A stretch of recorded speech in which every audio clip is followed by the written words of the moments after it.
ಮೂಡುಬಿದಿರೆಯ ಕಲ್ಲಬೆಟ್ಟು ಸೇವಾ ಸಹಕಾರಿ ಸಂಘದ ಅಧೀನದಲ್ಲಿರುವ ನ್ಯಾಯಬೆಲೆ ಅಂಗಡಿಗಳಿಗೆ ಸರ್ಕಾರದಿಂದ ಕಳಪೆ ಗುಣಮಟ್ಟದ ಗೋಧಿ ಪೂರೈಕೆಯಾಗಿರುವ ಬಗ್ಗೆ ದೂರಿನ ಹಿನ್ನೆಲೆಯಲ್ಲಿ ಮೂಡುಬಿದಿರೆ ತಹಶೀಲ್ದಾರ್ ಪುಟ್ಟರಾಜು ಅವರು ಕಲ್ಲಬೆಟ್ಟುವಿನಲ್ಲಿರುವ ಸಂಘದ ಪ್ರಧಾನ ಕಚೇರಿಯಲ್ಲಿರುವ ನ್ಯಾಯಬೆಲೆ ಅಂಗಡಿಗೆ ಭೇಟಿ ನೀಡಿ ಪರಿಶೀಲಿಸಿ ಹಿಂದೆ ಕಳುಹಿಸಲು ವ್ಯವಸ್ಥೆ ಮಾಡಿದ ಘಟನೆ ನಡೆದಿದೆ.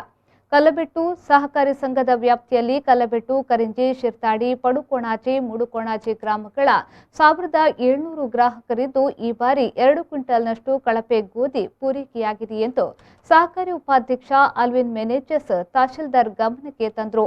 ಮಾಧ್ಯಮದವರ ಜೊತೆ ಮಾತನಾಡಿದ ತಹಶೀಲ್ದಾರ್, ಕಳಪೆ ಗುಣಮಟ್ಟದ ಗೋಧಿ ಪೂರೈಕೆಯಾಗಿರುವುದು ನಿಜ. ಇದನ್ನು ಹಿಂದೆ ಕಳುಹಿಸಿ ಗುಣಮಟ್ಟದ ಗೋಧಿ ಪೂರೈಕೆಗಾಗಿ ವ್ಯವಸ್ಥೆ ಮಾಡುತ್ತೇವೆ ಎಂದು ಹೇಳಿದರು.